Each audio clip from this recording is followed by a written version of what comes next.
It's a far cry from the battlefields of a vicious Syrian civil war, now 6 years old.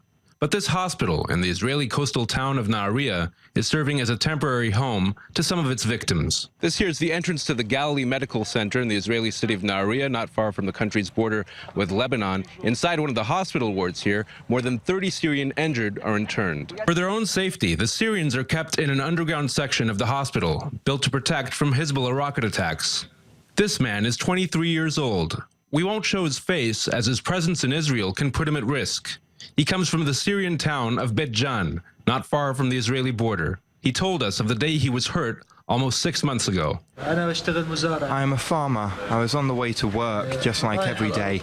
I met up with neighbors who were also on their way to the fields. One day, however, his routine was shattered. The field was bombed. I saw I was bleeding. The other farmers took me to the nearby hospital. I got first aid at the Beit Jan hospital, but on the same day I was transferred to this hospital in Israel. Here in Nahariya, he was treated for injuries to his hands. He lost 2 of his fingers in the explosion. This is our only option to receive treatment. There's no option to receive treatment from the regime. We can't go to government hospitals. He says word has been spreading in Syria about the medical care provided in Israel. No, I wasn't afraid or concerned to come here because I talked to people who'd received treatment in Israel. I asked them about it, and they said nice things. Dr. Eyal Sela has performed reconstructive surgery on dozens of Syrian patients and has forged a personal connection with many of them. A few months ago, we had a boy, 15-and-a-half-year-old boy, that came with from explosion. A grenade exploded in his hand, and he lost his left hand and his left trunk and face. And as I see him, I recognize him, and I said, look, a year ago you were here and you lost your right hand. And he said, yes. And now you come and you lost your left hand. And he said, yes. And I said, didn't you learn not to play with grenades? I was really angry on him because I treated him. And he said, I couldn't answer. He said, your kids play with PlayStation, we play with grenades. What can you answer? This man is 31 years old, from Damascus, a former public servant. He is currently waiting for a 3rd operation on his leg.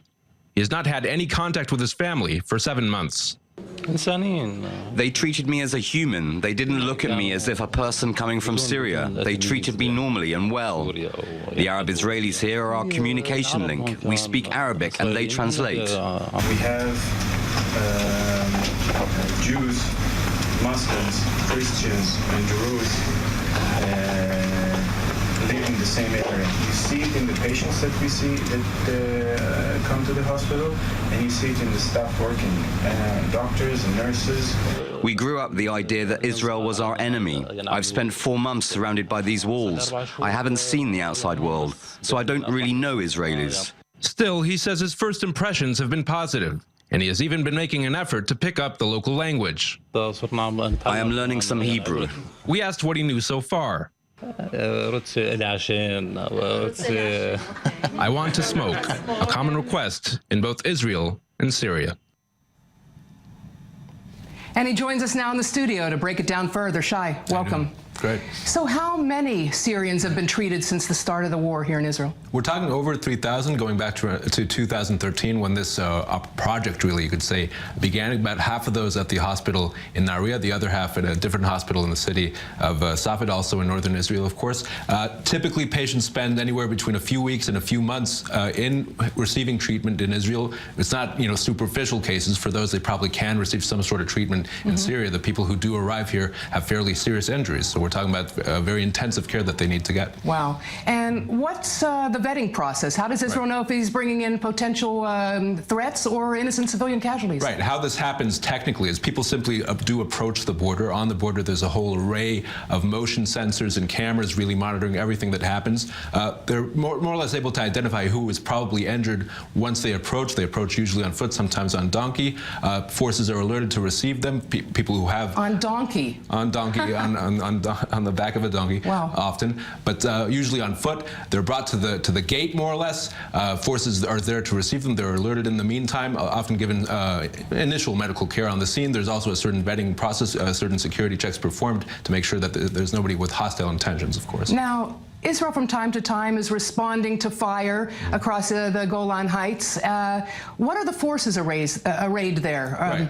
The situation along the border is quite complex. And fluid, I imagine. Indeed. The regime has actually very little control of the areas immediately adjacent to the border. There's only a slim, really sliver of a piece of land that they actually still control. Most of that area is controlled by different rebel groups, some of them fairly extremist. But the situation is, and Israel, maybe it doesn't say it in so many words, that Israel basically prefers, if you read between the lines, the presence of those even radical rebel groups to the presence of the regime. And there is the assumption that anywhere, any territory controlled by the regime is territory where Iran and Hezbollah can operate freely. So what about those rebels that are affiliates of ISIS? Right.